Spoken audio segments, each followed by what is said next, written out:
Fresh tensions over mass arrests of Mossad-linked suspects have further damaged the already stretched ties between Turkiye and Israel.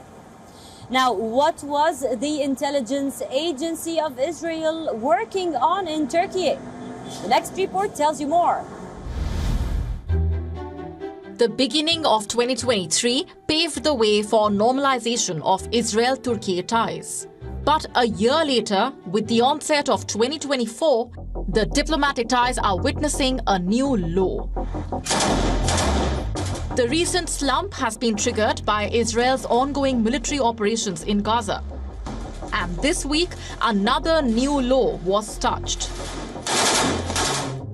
On the 2nd of January, Turkey detained 34 people who the country suspects of having ties to Israel's intelligence agency Mossad.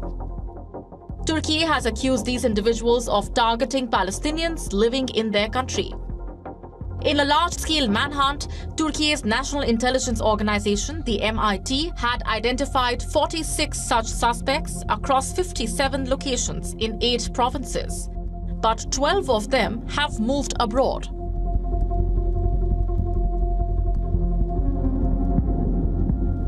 The Turkish Interior Minister Yerlikaya revealed details that paint a vivid picture of Mossad's alleged operations in Turkey. Yerlikaya said that the arrested individuals were also spreading fake news and disinformation, in addition to carrying out robberies and blackmail for the Israeli intelligence. Ever since Israel declared war on Hamas, Turkey repeatedly warned the country against targeting Hamas leaders living outside Gaza and West Bank. Unlike most of the West and a few Arab nations as well, Ankara does not identify Hamas as a militant or terrorist group. On the contrary, Turkey's President Recep Tayyip Erdogan had recently referred to Hamas as a liberation group. Ve Hamas bir terör örgütü değil.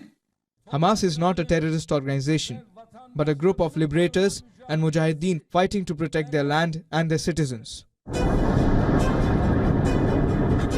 Since the Israel-Hamas war started, Erdogan has repeatedly criticized the regime for the wide-scale death and devastation in the Strip. The leader has also called for a ceasefire in Gaza.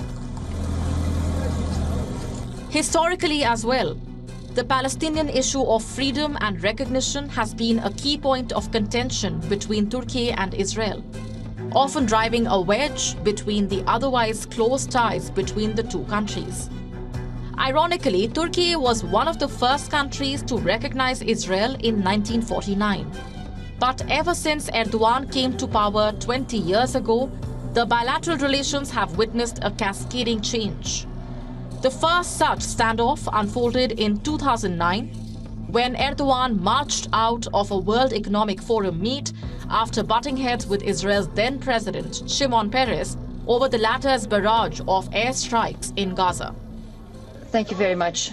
So I don't think I will come back to Davos after this. Thank you.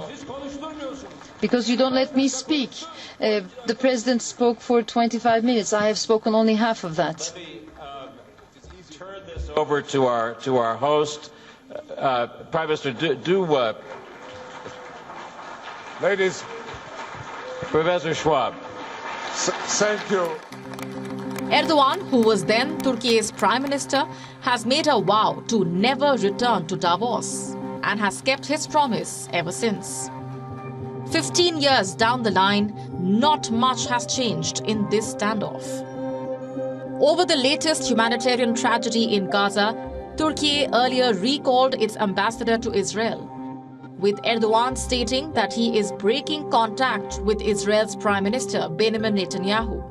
However, trade relations between the two countries remain alive and well. And now, given the incident of mass arrests on January 2nd, it remains to be seen if Mossad's alleged activities in Turkey will further drive a wedge and sour an already delicate relationship.